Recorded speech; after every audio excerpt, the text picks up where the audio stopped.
बिस्मिल्लाहिर्रहमानिर्रहीम अस्सलाम वालेकुम। मैं हूं इंजीनियर इमरान खानज़ादा और आप मेरे साथ हैं educational channel with engineer Imran Khanzada के ऊपर। आज का जो टॉपिक है हमारे पास है वो ट्रांसफार्मर, यानी कि डिफाइन कीजिए ट्रांसफार्मर, इसकी कंस्ट्रक्शंस, वर्किंग प्रिंसिपल क्या है, इसका टाइप ऑफ ट्रांसफार्मर कौन कौन सी होती हैं। तो हम जानते हैं ट्रांसफार्मर जो एक डिस्ट्रीब्यूटिव ट्रांसफार्मर नज़र आता है आपको, गली मोहल्लों में नज़र आता है आपको, जो आपकी डिस्ट्रीब्यूशन को सॉल्व कर रहा होता है, यानी कि हाई वोल्टेज को कन्वर्ट कर रहा होता है लो वोल्टेज के अंदर, एक गली मोहल्लों में लगा हुआ होता है, इसे हम डिस्ट्रीब्यूटिव ट्रांसफार्मर कहते हैं। ये टॉपिक नहीं है एक्चुअली, इसी के अंदर जो प्रोसेस होता है, इसमें किस तरह से कंस्ट्रक्शन इसकी होती है, वर्किंग क्या होता है, इसकी टाइप कौन सी होती है। तो उसकी दो इंपॉर्टेंट टाइप होती हैं, इसमें से एक ये डिस्ट्रीब्यूटिव ट्रांसफार्मर भी आपके पास है। ये जो ट्रांसफार्मर होता है याद रख लीजिए, इसके अंदर एक लेमिनेटेड कोर लगा हुआ होता है, एक सॉफ्ट आयरन का हमारे पास, यानी कि पतली पतली प्लेटें लगी हुई होती हैं। नजर आ रहा है आपको बारीक बारीक सी। तो ये पूरा एक सॉलिड नहीं है, ये छोटी छोटी प्लेटों को मिला मिला के ना कोर बना रखा है। इस कोर के ऊपर क्या कर दिया, एक साइड पे वाइंडिंग यहाँ पे कर दी और एक साइड पे वहां वाइंडिंग कर दी। अब क्या करेंगे, इसको जो वाइंडिंग कर दी इसके ये इसको सप्लाई देंगे, तो इसको मेन कहा, इसको प्राइमरी कहा। तो प्राइमरी जो कॉइल है उसको एक इनपुट दी जाएगी अल्टरनेटिंग करंट की। ठीक है, अब क्या होगा, ये बहुत दूर है, उससे थोड़ा फासले के ऊपर है, डायरेक्टली इसकी फील्ड वहां जाके हिट तो नहीं कर रही, लेकिन क्या हो रहा है कि ये मैग्नेटाइज हो जाएगा। जब मैग्नेटाइज हो जाएगा, इसमें मैग्नेट फील्ड पैदा होगी, तो ये सेल्फ इंड्यूस पैदा कर देगा ईएमएफ। तो एक इंड्यूस ईएमएफ इसके अंदर पैदा होगा, और एक क्या करेगा, जो मैग्नेटिक फ्लक्स है वो गुजरेगा, इस कोर से गुजरता हुआ जाएगा और वो जाके कट करेगा किसको, सेकेंडरी कॉइल को। जैसे सेकेंडरी कॉइल को वो कट करेगा तो उसमें इंड्यूस ईएमएफ कर देगा। एक इंड्यूस ईएमएफ सेल्फ इंडक्शन इसमें हो जाएगी और उसके अंदर हो जाएगी म्यूचुअल इंडक्शन हो जाएगी हमारे पास। नतीजा क्या होगा, म्यूचुअल इसमें भी है म्यूचुअल उसमें, दोनों में ही है, लेकिन क्या मकसद ये कि इसमें सेल्फ इंडक्टेंस यहाँ पे होगी, वहां पे हमारे पास क्या होगा, इंड्यूस ईएमएफ पैदा हो जाएगा हमारे पास, वो हमारे पास आउटपुट होगा। ये पूरा प्रिंसिपल इस्तेमाल होता है एक ट्रांसफार्मर के अंदर, चाहे वो डिस्ट्रीब्यूटिव गली मोहल्ले में लगा हुआ हो या आपके किसी शहर से बाहर जनरेशन पॉइंट के ऊपर लगा हुआ हो, ये नहीं होगा, वो पावर ट्रांसफार्मर कहलाता है हमारे पास। तो कहता है कि ट्रांसफार्मर कहते किसे हैं, तो उसको हम स्टडी करते हैं।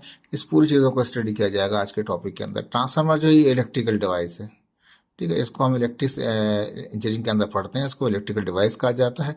इसका जो काम है ट्रांसफर करना इलेक्ट्रिकल एनर्जी को बिटवीन टू और मोर कॉइल्स। यहाँ पे हमने दो कॉइल दिखाई हैं, एक कॉइल ये है और एक कॉइल ये है हमारे पास, ठीक है। तो एक कॉइल में प्राइमरी, एक में सेकेंडरी, दो कॉइल दिखा रहे हैं। दो कॉइल के अंदर भी ट्रांसफर होता है एनर्जी का, इलेक्ट्रिक एनर्जी यहाँ से एसी से आई, वहाँ एसी से निकल गई, ठीक है जी।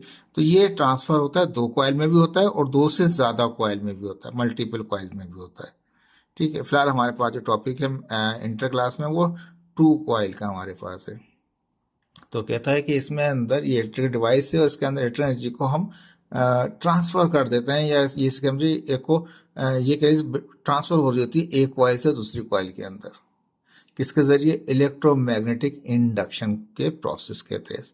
यानी कि हम कोई सप्लाई देंगे, सप्लाई इसकी मैग्नेटिक फील्ड बनाएगा, मैग्नेटिक फील्ड से उसके अंदर क्या होगा, इंड्यूस ईएमएफ होगा, एक तो सेल्फ हो जाएगा और एक कोर के थ्रू जाएगा फ्लक्स, जैसे नजर आ रहा है आपको यहाँ पे जा रहा है, घूम रहा है इसके अंदर, वो जहाँ के यहाँ पे कट करेगा और यहाँ पे इंड्यूस ईएमएफ करा देगा। एक सेल्फ होगा और एक ये इंड्यूस ईएमएफ होगा। तो इलेक्ट्रोमैग्नेटिक इंडक्शन कहते हैं ऐसे प्रोसेस को। तो ट्रांसफार्मर जो है याद रख लीजिए इलेक्ट्रिकल डिवाइस है, इसमें इलेक्ट्रोमैग्नेटिक इंडक्शन का प्रोसेस हो रहा होता है, एनर्जी ट्रांसफर हो रही होती है बिटवीन दो कॉइलों के दरमियान में भी, या दो के दरमियान के अलावा दो से ज्यादा कॉइलों के दरमियान भी ट्रांसफर हो रही होती है। तो ट्रांसफार्मर क्या होता है, इंक्रीज या डिक्रीज द वोल्टेज। इसमें दो किस्म के ट्रांसफार्मर होते हैं, एक स्टेप अप जिसमें क्या होता है कि वोल्टेजेस इंक्रीज हो जाते हैं, और दूसरा जो होता है उसकी टाइप होती है वो स्टेप डाउन होती है, उसमें क्या होता है वोल्टेजेस कम हो जाते हैं। कहता है कोई सी भी टाइप हो, जैसे डिस्ट्रीब्यूटेड ट्रांसफार्मर जब गली मोहल्ले में लगा होता है ये स्टेप डाउन लगा हुआ होता है, ठीक है, जिसमें वोल्टेज पीछे जो 11 केवी होता है और ये आगे 440 दे रहा होता है हमारे पास, थ्री फेज के अंदर, सिंगल फेज में 220 दे रहा होता है हमारे पास, ठीक है। तो ये जो ट्रांसफार्मर है ये डिस्ट्रीब्यूटिव है, या इसको छोड़ दें, फिर यहाँ पे आ जाएं। अभी हमने डिसाइड नहीं कर रहे हैं कि स्टेप अप में स्टेप डाउन है। इस ट्रांसफार्मर जो है वोल्टेज बढ़ाने के काम भी आता है और वोल्टेज को कम करने के काम भी आता है। लेकिन जो प्रोसेस हो रहा होता है कि हम वोल्टेज को या तो हम बढ़ा रहे हैं, यानी आउटपुट, ये तो इनपुट है, ये आउटपुट है, आउटपुट साइड पे या तो वोल्टेज बढ़ा रहे होंगे या हम वोल्टेज कम कर रहे होंगे। कोई सा भी प्रोसेस कर लें, फ्रीक्वेंसी जो यहाँ पे अगर 50 हर्ट्ज थी तो वहां भी 50 हर्ट्ज होगी, अगर यहाँ पे 60 हर्ट्ज थी तो वहां पर भी 60 हर्ट्ज होगी। यानी कि जितनी फ्रीक्वेंसी है फ्रीक्वेंसी कांस्टेंट रहती है। आपका ई कैट एम कैट का सवाल है, याद रख लीजिए कि इसमें क्या होता है कि वोल्टेजेस चाहे बढ़ रहे हो, स्टेप अप हो रहे हो, बढ़ेंगे तो स्टेप अप हो जाएगा, कम होंगे तो स्टेप डाउन हो जाएगा। अप से मुराद अंडरस्टूड है बढ़ रहे हैं, डाउन से मुराद क्या है वो कम हो रहे हैं। तो वोल्टेज चाहे बढ़ाने वाले ट्रांसफार्मर हो या वोल्टेज चाहे ट्रांसफार्मर वोल्टेज कम करने वाला ट्रांसफार्मर हो, दोनों केसेस में फ्रीक्वेंसी चेंज नहीं होती विदाउट चेंजिंग द फ्रीक्वेंसी, यानी फ्रीक्वेंसी रिमेन्स कांस्टेंट। चाहे स्टेप अप हो तब भी फ्रीक्वेंसी सेम रहेगी, चाहे स्टेप डाउन हो तब भी फ्रीक्वेंसी सेम रहेगी। आते हैं की पॉइंट है आपके कंस्ट्रक्शन पॉइंट ऑफ व्यू से। क्या है, इसके चार हिस्से हमारे पास हैं। एक तो इसका ये हो गया कोर, ठीक है, जिस कोर को हम यहाँ पे बहुत इंपॉर्टेंट पार्ट है इसका हमारे पास। उसके बाद प्राइमरी कॉइल आएगा, सेकेंडरी कॉइल आएगा, और फिर इन दोनों के और कोर के दरमियान में इंसुलेशन होगी। चार चीज़ों पे हम अब यहाँ पे स्टडी करेंगे। हो सकता है बहुत सारे पार्ट्स हैं इसके कंस्ट्रक्शन में, लेकिन इंटर लेवल के ऊपर भी चार ही पढ़ेंगे। Core is the important, core important है और मेन कंपोनेंट है किसका, ट्रांसफार्मर का। किसका बना होता है, मटेरियल जो होता है इसके अंदर इस तरह से होता है कि हाई परमेबिलिटी होती है। यानी कि इसमें ऐसा होता है कि अगर हम कॉइल को सिर्फ खाली एयर वाउंड कर दें, यानी कि गोल गोल चक्कर दे दें, तो उसके अंदर फ्लक्स इतना अच्छा नहीं बनेगा, इससे मैग्नेटिक फील्ड इतनी अच्छी नहीं बनेगी हमारे पास। परमेबिलिटी क्या होगी, लो हो जाएगी। अगर वो आयरन कोर लगा हुआ होगा तो क्या होगा, परमेबिलिटी इतनी हाई हो जाएगी। यानी कोर एक ऐसी चीज़ है जो परमेबिलिटी को बढ़ा देता है, लेकिन ये कोर जो है आयरन का है तो परमेबिलिटी बढ़ जाएगी। अगर ये कोर लकड़ी का कर दें तो इसमें से कुछ भी नहीं गुजरेगा, कोई फायदा ही नहीं होगा आपको, ठीक है, परमेबिलिटी लो हो जाएगी। तो जो आयरन कोर है उसकी परमेबिलिटी हाई होती है देन द एयर कोर। ये पहले भी लेक्चर में बता चुका हूँ आपको, फिर दोबारा बता रहा हूँ, याद रख लीजिएगा। आयरन कोर वही अच्छा कहलाएगा जिसकी परमेबिलिटी जितनी ज्यादा अच्छी है। जो इस तरह कोर हमने बना दिया सॉफ्ट आयरन का, अगर लकड़ी का बना दें तो परमेबिलिटी उसकी इतनी ही लो हो जाएगी। तो कहता है इट इज, जो कोर होता है बहुत इंपॉर्टेंट पार्ट होता है, और ये बना हुआ होता है मटेरियल जो होता है वाला मटेरियल इस्तेमाल करते हैं जिसकी हाई परमेबिलिटी हो हमारे पास, लाइक लेमिनेटेड आयरन कोर, यानी कि छोटी छोटी प्लेटें को अंदर हमने बना रखा है ताकि ईडी करंट ना हो उसके अंदर। फेरेट्स वगैरह की भी बनी होती है हमारे पास to enhance the efficiency of the transmitter. यानी कि क्यों बनाते हैं लेमिनेशन कोर के अंदर हम, ताकि इसकी जो इफिशिएंसी वो बढ़ जाए। Transformer consist of two coil, transformer में दो कॉइल होती हैं which are primary coil and secondary. First एक प्राइमरी कॉइल होती है, एक सेकेंडरी कॉइल होती है। Both coils are wound on the core of the transformer. Primary coil को भी वाउंड कर देते हैं ट्रांसफार्मर पे, और सेकेंडरी कॉइल को भी क्या कर देते हैं, वाउंड कर देते हैं कोर के ऊपर। कहता है लेमिनेटेड आयरन कोर, लेमिनेटेड जो आयरन कोर है रिड्यूस कर देता है किसको, ईडी करंट को। एडी लॉस जो है ईडी करंट को उसको वो मिनिमाइज कर देता है लेमिनेटेड कोर। तो मेन इंपॉर्टेंट पार्ट जो हुआ उसका ट्रांसफार्मर के अंदर वो कोर हो गया। जितनी अच्छा प्रोबेबिलिटी होगी इतना अच्छा कोर कहलाएगा, और उतना ही अच्छा म्यूचुअल इंडक्शन भी करवा देगा आपका वो, ठीक है, सेल्फ भी कराएगा और वो यहाँ पे इंड्यूस भी करा देगा हमारे पास, ठीक है। प्राइमरी और सेकेंडरी कॉइल इसी पे वाउंड की जाती हैं। और लेमिनेटेड कोर का इसलिए बनाया जाता है, जैसे नज़ारा आपको, ये सारी की सारी पट्टियां होती हैं उसके अंदर, लेमिनेटेड कोर कहलाता है, और ये एडी करंट को रिड्यूस कर देती हैं आपस। ये भी एक एडी करंट पॉइंट, ये भी इंपॉर्टेंट है आपके लिए, ठीक है। फर्स्ट पार्ट तो इसका ये हो गया। अब जाएंगे हम इसकी प्राइमरी कॉइल के, पिक्चर में नीचे यहीं इस्तेमाल कर लूंगा अपने पास। तो सेकंड पार्ट आ गया इसका प्राइमरी कॉइल। तो primary coil is wound on the part of the core, core के एक हिस्से के ऊपर वाउंड किया हुआ जो वाउंड होता है, तार होता है, वो हमारे पास प्राइमरी कॉइल कहलाती है। यानी प्राइमरी कॉइल क्या होती है, वाउंड की जाती है कोर के एक हिस्से पे with number of turns NP, जो इसके टर्न्स हैं उनको हम एनपी कह रहे हैं। And the primary coil is connected to the input या with the input of the transformer AC voltage. ये जो हमारे पास है ये इनपुट लगा होता है, यहाँ पे अल्टरनेटिंग करंट आ रहा होता है हमारे पास, और इसकी सप्लाई जो है क्या है, वीपी है। प्राइमरी के वोल्टेज को वीपी कह रहे हैं, प्राइमरी के टर्न्स को एनपी कह रहे हैं। इस तरह सेकेंडरी कॉइल है, secondary coil is wound on an other part, एक हिस्से में तो प्राइमरी कॉइल को वाउंड कर, दूसरे पार्ट में हमने किसको वाउंड कर दिया, सेकेंडरी कॉइल को, with number of turn NS. Secondary coil है तो टर्न्स को एन शेयर करते हैं, सेकेंडरी टर्न्स को एनएस। जिस तरह प्राइमरी के जो टर्न्स थे उनको एनपी, यानी कि टर्न्स को एन से जाहिर करते हैं, लेकिन प्राइमरी है तो पी, सेकेंडरी के टर्न्स हैं तो एस। प्राइमरी के वोल्टेज हैं, मेन वोल्टेज हैं तो वीपी, सेकेंडरी के आउटपुट वोल्टेज होंगे तो वीएस हो जाएंगे यहाँ पास। कहता है सेकेंडरी कॉइल को वाउंड कर देते हैं दूसरे पार्ट पे, किसके, कोर के, विद नंबर ऑफ टर्न्स कौन से हैं, एनएस हैं उसके। And secondary coil is connected with the output, secondary coil connected के साथ आउटपुट के साथ ऑफ द ट्रांसफार्मर और लोड क्या ट्रांसफार्मर का ये आउटपुट है या उसका लोड है, कोई लोड भी चला सकते हैं उससे। The output voltage output transformer voltage भी वीएस, जो आउटपुट इसका निकल रहा है वो वीएस है। ठीक है, इनपुट ये आउटपुट हमारे पास, इनपुट वोल्टेज वीपी यानी कि प्राइमरी वोल्टेज वीपी और आउटपुट वोल्टेज सेकेंडरी वोल्टेज वो वीएस हमारे पास। अब चौथी चीज आ गई इंसुलेशन। अब जाहिर बात है ऐसा तो नहीं होगा कि ये यहाँ पे इलेक्ट्रिकली शॉर्ट हो जाए, प्राइमरी कॉइल सेकेंडरी से शॉर्ट हो जाए या कोर से हो जाए। तो primary and secondary coils are insulated. Primary और सेकेंडरी कॉइल जो होती हैं वो इंसुलेट की जाती हैं, यानी कि अलग रखा जाता है from each other by insulation transformer oil. Insulation transformer oil के इंसुलेशन जो होता है कौन सी होती है, वो ट्रांसफार्मर आइल होता है। इंसुलेशन जरिए इसको रखा जाता है, डेट इज ट्रांसफार्मर। इसको थोड़ा सा ऐड कर लेते हैं। ठीक है, इसको दोबारा कर लिया इसको हमने। तो कहा हम प्राइमरी सेकेंडरी कॉइल को अलग रखते हैं किसके जरिए, इंसुलेशन जरिए। वो क्या होता है, ट्रांसफार्मर के अंदर ट्रांसफार्मर का आइल होता है, transformer oil. Insulation is used to prevent the electrical contact, electrically contact नहीं हो जाए प्राइमरी कोर का इसका आयरन कोर के साथ और आयरन कोर का सेकेंडरी के साथ। तो इलेक्ट्रिकल कॉन्टैक्ट से बचने के लिए इंसुलेशन प्रोवाइड की जाती है। ठीक है, ये थे हमारे इसके कंस्ट्रक्शन पार्ट थे। अब हम आएंगे इसके वर्किंग प्रिंसिपल के ऊपर। ठीक है, ठीक है, यहाँ पे देख लीजिए वही ट्रांसफार्मर पुराना जो अभी थोड़ी देर पहले हमने दिखाया था आपको, दोबारा रिपीट कर ली उसकी। अब हम बता रहे हैं व्हेन अल्टरनेटिंग करंट यानी AC is supplied to the primary coil, जो प्राइमरी कॉइल है उसको अल्टरनेटिंग करंट देते हैं। अल्टरनेटिंग करंट में प्लस साइकिल भी आता है और नीचे का निगेटिव साइकिल भी आता है, तो वेरी हो रहा होता है। जब वेरी हो रहा होगा तो क्या होगा, due to which primary coil generates the changing magnetic flux. ये प्राइमरी कॉइल जो जनरेट करेगी चेंजिंग मैग्नेटिक फ्लक्स को जनरेट करेगी, क्योंकि अल्टरनेटिंग करंट जो है वो भी चेंजिंग करेक्टरिस्टिक रखता है। तो जब वो चेंज हो रहा होगा तो यहाँ पे भी जो फ्लक्स होगा वो भी चेंजिंग होगा, changing flux in the primary coil, primary coil में चेंजिंग फ्लक्स होगा विद द रेट ऑफ, कौन सा रेट होगा, delta phi by delta T. इस रेट से क्या होगा, वो चेंज हो रहा होगा बार बार with respect to time. This changing magnetic flux induce the self inductance. इसी कॉइल के अंदर जो इंड्यूस ईएमएफ होगा उसे सेल्फ इंड्यूस ईएमएफ कह देंगे। इंडक्टेंस पढ़े था गलती से मैंने, इंड्यूस करेगा सेल्फ इंड्यूस ईएमएफ को। तो कहता है कि जो चेंजिंग अब मैग्नेटिक फ्लक्स है, जो चेंज होता हुआ मैग्नेटिक फ्लक्स है, वो इंड्यूस कर देगा ईएमएफ को, किसमें, इन द प्राइमरी कॉइल में, यानी सेल्फ इंडक्शन हो जाएगी यहाँ पास। This self induce EMF oppose, ये जो सेल्फ इंड्यूस ईएमएफ हुआ है ये इसी को, जिसकी वजह से ये हुआ है सप्लाई वोल्टेज को, उसको ही अपोज करने की कोशिश करेगा इन the primary coil. Primary coil में जो आ रहा था, प्राइमरी कॉइल में जो सप्लाई वोल्टेज आ रहा था, जो अल्टरनेटिव करंट आ रहा था, ये उस वोल्टेज को, यानी कि ये जो इंड्यूस ईएमएफ था, ये अपने आने वाले इस वोल्टेज जिसकी वजह से ये जनरेट हुआ है उसी को अपोज करेगा। सेल्फ इंड्यूस ईएमएफ की डेफिनेशन क्या थी यहाँ पर, ऐसी जो फॉर्मूला था, epsilon is equal to minus N number of turn, किसके, अब ये प्राइमरी के हैं तो एनपी हो गया, to the rate of change of magnetic flux, तो delta phi by delta T.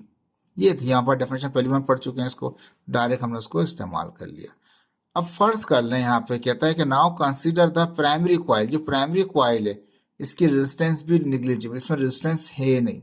अगर इसमें रेजिस्टेंस नहीं है तो जितना भी इंड्यूस ईएमएफ है ये बराबर हो जाएगा किसके, सप्लाई इनपुट वोल्टेज के, लेकिन डायरेक्शन इसकी और उसकी डायरेक्शन में फर्क होगा, अपोजिट होंगे एक दूसरे के साथ।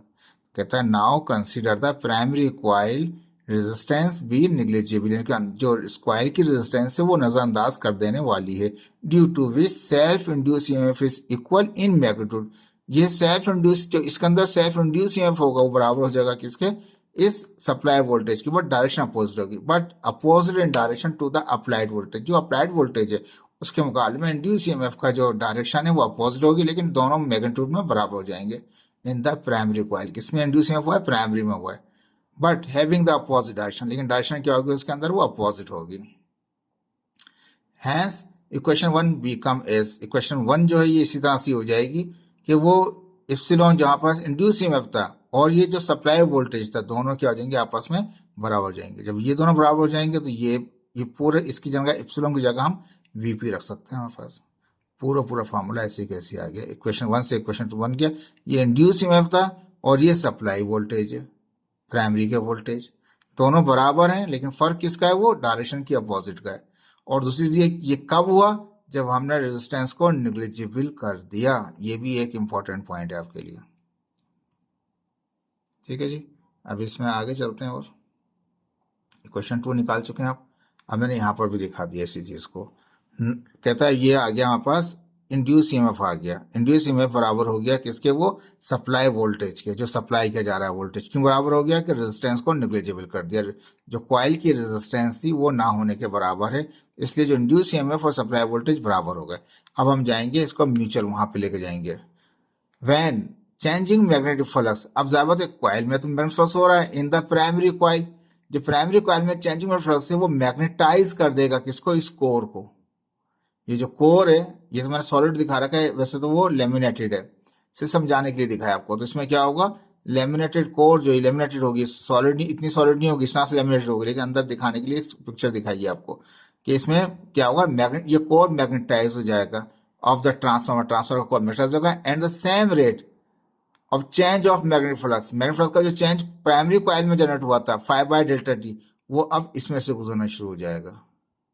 ठीक है, इस कोर में गुजरना शुरू, passing through the core, core से गुजरेगा ऑफ द ट्रांसफार्मर के, एंड द सेम जनरेट जो हुआ है, जो फ्लक्स जनरेट हुआ 5/Δt था, वही कोर में से गुजर रहा है, और वो कोर में से गुजरते हुए सेम रेट का हिट करेगा, पास होगा किससे, वो सेकेंडरी कॉइल से। कहते हैं and the same rate of changing of magnetic flux delta 5/Δt passing through the secondary coil, अब वो सेकेंडरी कॉइल से, यानी कि जब यहाँ पे करंट चेंज हो रहा था तो इसमें फ्लक्स चेंज हो रहा था, फ्लक्स चेंज हो रहा था तो फ्लक्स डेल्टा 5/Δt जनरेट हुआ, उसने मैग्नेटाइज किया कोर को, और कोर का रास्ता लेके वो जाके इसने जाके हिट किया, पास हुआ किससे, सेकेंडरी कॉइल से। जब rate of change of magnetic flux cut करेगा किसी कॉइल को तो उसमें इंड्यूस कर देगा ईएमएफ। तो कहता है कि ये फ्लक्स जो था गुजर रहा था सेकेंडरी कॉइल से ट्रांसफार्मर के, जिसकी वजह से क्या, secondary coil induces the EMF in the secondary coil, secondary coil ने क्या किया, इंड्यूस कर दिया ईएमएफ को अपनी सेकेंडरी कॉइल के अंदर, से ब्लू में नजर आ रहा है आपको। अब ये जो होगा हमारे पास में आती है, ये वीएस होता है। ठीक है, जो इंड्यूस हमारे पास वोल्टेज होता है या ईएमएफ होता है, जिससे यहाँ पे जो आउटपुट आ रहा है वो वीएस है, वो बराबर किसके होता है, माइनस नंबर ऑफ टर्न। तो सेकेंडरी के टर्न को हमने एनएस से जाहिर किया था, तो एनएस और rate of change of flux delta फ्लक्स/Δt। ठीक है जी, ये क्वेश्चन 2 है, ये क्वेश्चन 3 है हमारे पास। अब हम इक्वेशन 3 को डिवाइड कर देंगे इक्वेशन 2 से, डिवाइड इक्वेशन 2 बाय इक्वेशन 3।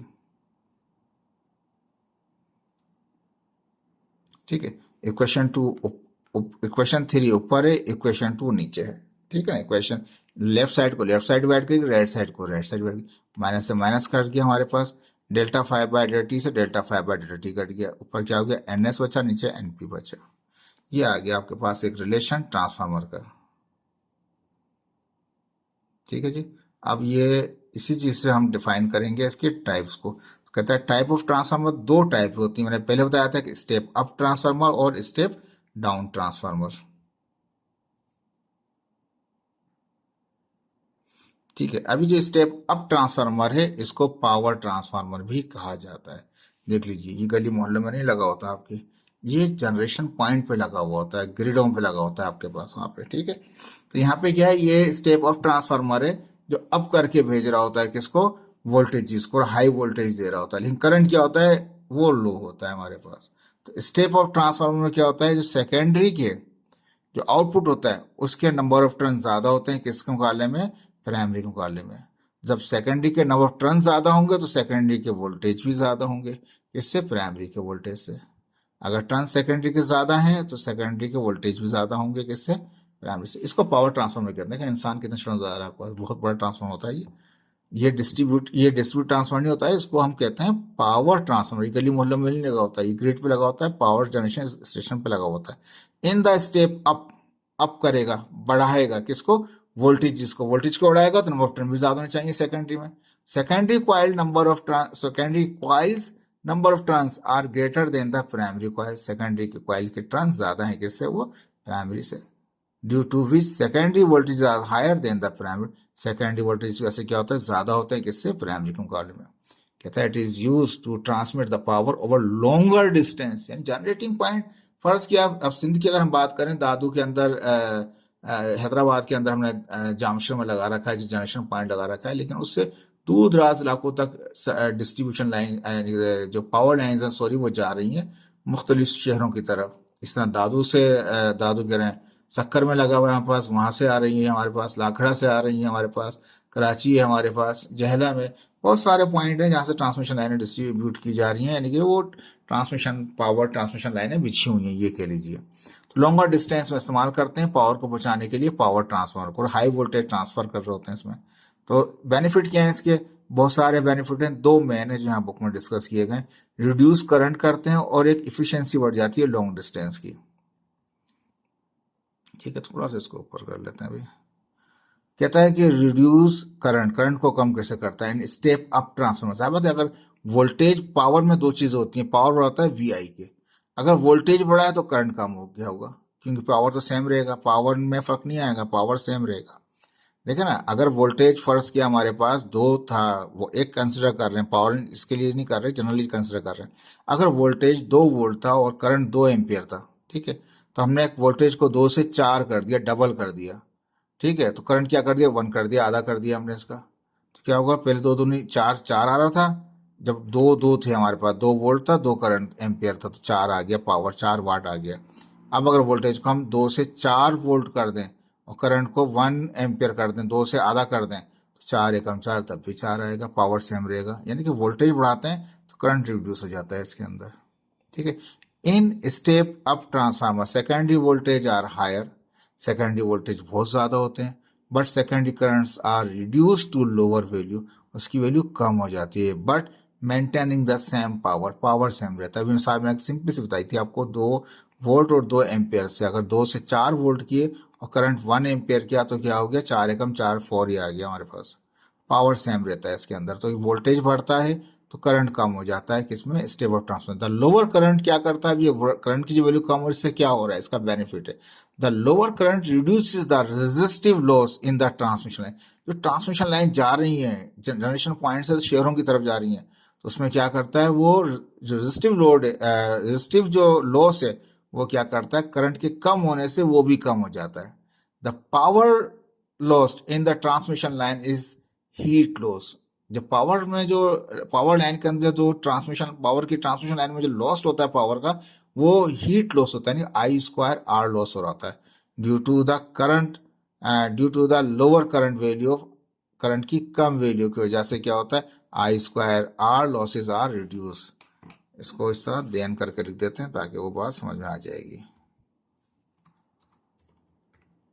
ठीक है, then I² R losses are reduce, वो रिड्यूस हो जाते हैं हमारे पास। तो कहने का मकसद ये कि जो स्टेप अप ट्रांसफार्मर होते हैं इसमें वोल्टेज बढ़ रहा होता है तो करंट क्या होता है, इसमें कम हो जाता है। करंट के कम होने से जो हीट लॉस हो रहा होता है ट्रांसमिशन लाइन में, जो I² R लॉसेज हो रहे होते हैं, वो रिड्यूस हो जाते हैं, कम हो जाते हैं करंट की वैल्यू के कम होने से। ठीक है जी, एक तो बेनिफिट करंट का स्टेप अप का ये है कि इसमें ट्रांसमिशन लाइन के अंदर करंट कम होगा, वोल्टेज हाई होंगे हमारे पास।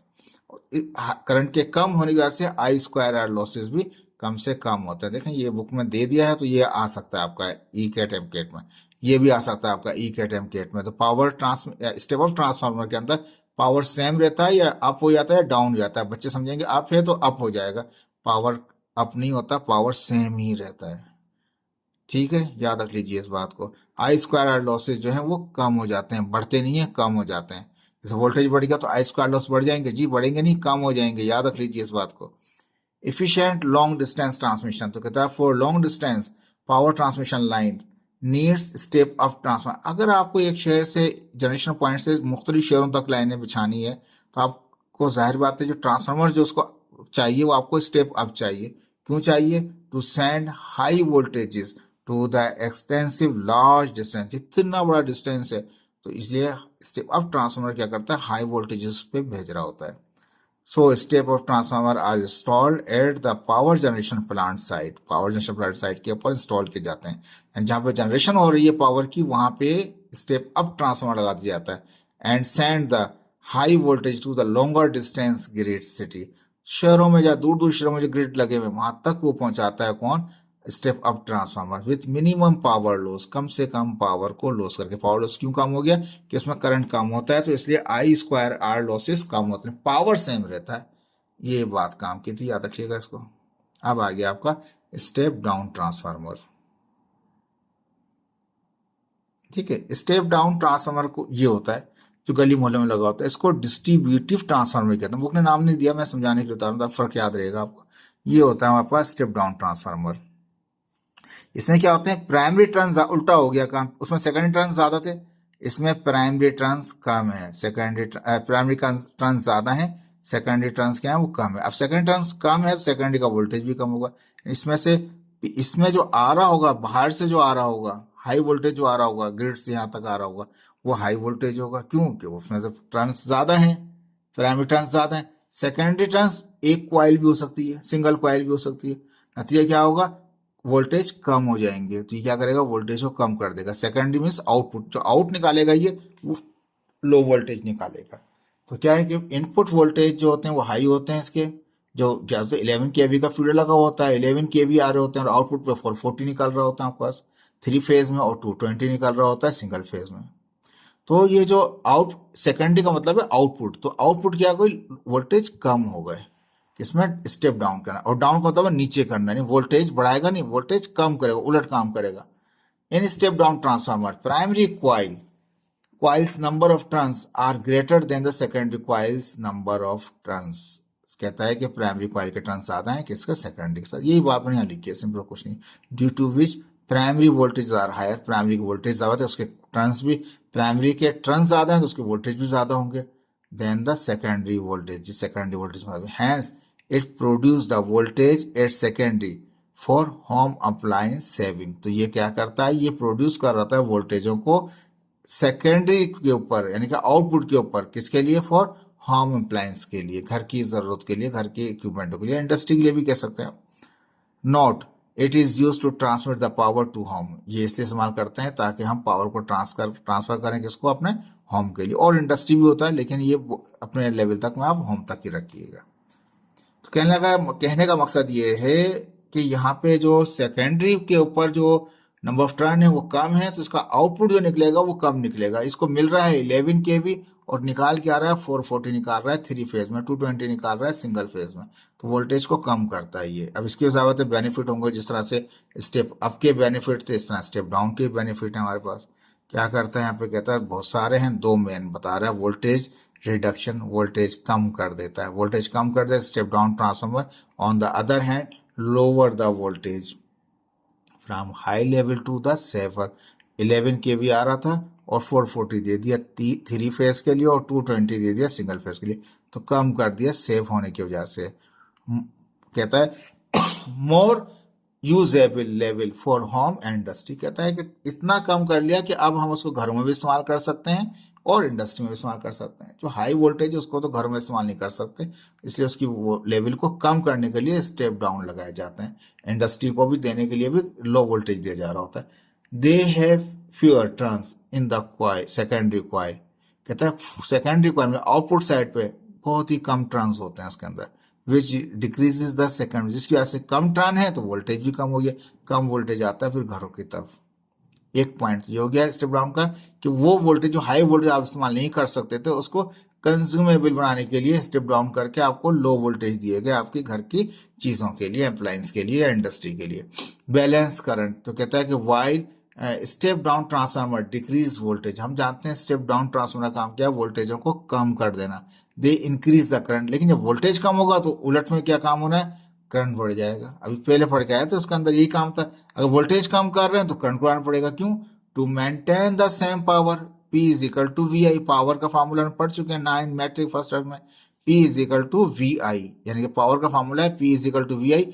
पावर अगर वोल्टेज कम हो रहा है तो करंट बढ़ रहा होगा, तो यहाँ पे करंट बढ़ रहा होता है, वोल्टेज कम हो रहा है। This is a beneficial for the local distribution, ये घर डिस्ट्रीब्यूशन के लिए, घरों को पहुंचाने के लिए ये बड़ा अच्छा फायदेमंद है, because it ensure that the power can be delivered to home, businesses, industrial facility while minimising the I square R losses over the shorter distance. कम डिस्टेंस के ऊपर, लॉन्गर डिस्टेंस पर तो बहुत बढ़ जाएगा अगर करंट बढ़ा दिया तो आपने, छोटी रेंज के अंदर इतना इफेक्ट नहीं करेगा आई स्क्वायर आर लॉस, क्योंकि डिस्ट्रीब्यूशन आप गली मोहल्ले में लगा हुआ होता है, कोई लॉन्ग रेंज के लिए नहीं लगा हुआ होता डिस्ट्रीब्यूटिव ट्रांसफार्मर, शॉर्ट रेंज होता है, इसलिए आई स्क्वायर लॉसेज इतने ज्यादा। अगर यही करंट बढ़ जाए और लॉन्ग इसी डिस्ट्रीब्यूशन ट्रांसफार्मर से आप लॉन्ग डिस्टेंस ट्रांसमिशन करना चाहें, यानी कि इसको लगा दें एक शहर में और इसी से दें दूसरे शहर को देना चाहें, आई स्क्वायर लॉस इतने ज्यादा, क्यों करंट ज्यादा होगा इसके अंदर, इतने ज्यादा बढ़ जाएंगे, कोई बेनिफिट ही नहीं होगा आपको। तो याद रखिए शॉर्ट डिस्टेंस के लिए इस्तेमाल किया जाता है, आई स्क्वायर लॉसेस को मिनिमाइज कर देता है। ये इंपॉर्टेंट बात है। होपफुल कि आपको समझ में आया होगा ट्रांसफार्मर। इसको शेयर कीजिए, लाइक कीजिए। Thank you so much. अल्लाह हाफिज़।